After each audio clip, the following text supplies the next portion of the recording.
21 জুলাই সকালটা ছিল অন্যান্য দিনের মতোই বেশ শান্ত। এটি ছিল ফ্লাইট লেফটেন্যান্ট তৌকিরের প্রথম মিশন। ছোট্ট একটা মিশন, 15 থেকে 20 মিনিটের। এটা কোনো যুদ্ধ ছিল না, কোনো সিমুলেশনও না, একটা রুটিন ট্রেনিং মিশন।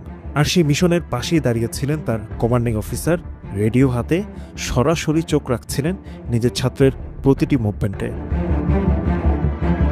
তথ্য বলছে তৌকির আকাশে উঠছিলেন ঠিকঠাকই, 2 থেকে 3টা নর্মাল রাউন্ডও দিয়েছেন, কিন্তু কমান্ডিং অফিসার সহ এয়ার ট্রাফিক কন্ট্রোলের চোখে পড়ল প্লেনটা ধীরে ধীরে হাইট হারাচ্ছে।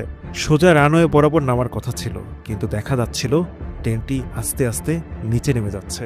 রেডিও কলের মাধ্যমে তৌকিরকে কমান্ড দেওয়া হয়, check your height, check your height.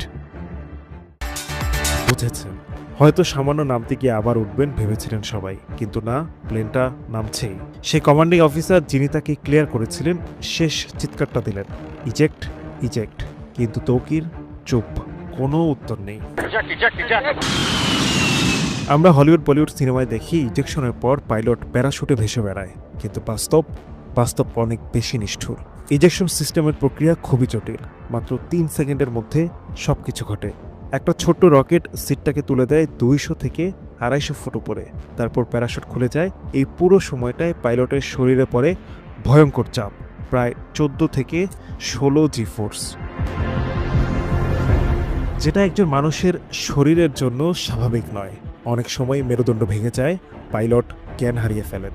আর যদি প্লেনটি খুব নিচুতে থাকে অথবা ভেতর থেকেই কেউ আহত হন, তাহলে ইজেকশনের পরও মৃত্যু এড়ানো যায় না।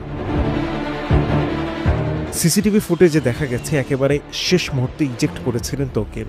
হয়তো সেই শেষ 10 সেকেন্ড লড়াই করেছিলেন, হয়তো রেডিওতে উত্তর দেওয়ার সময়টাই পাননি, হয়তো ইজেক্ট করার চেষ্টা করেছিলেন, কিন্তু তখন খুব বেশি দেরি হয়ে গেছে, বা হয়তো পেশাদারিত্বের দায়ে শেষ মুহূর্ত পর্যন্ত প্লেনটাকে বাঁচাতে চেয়েছিলেন।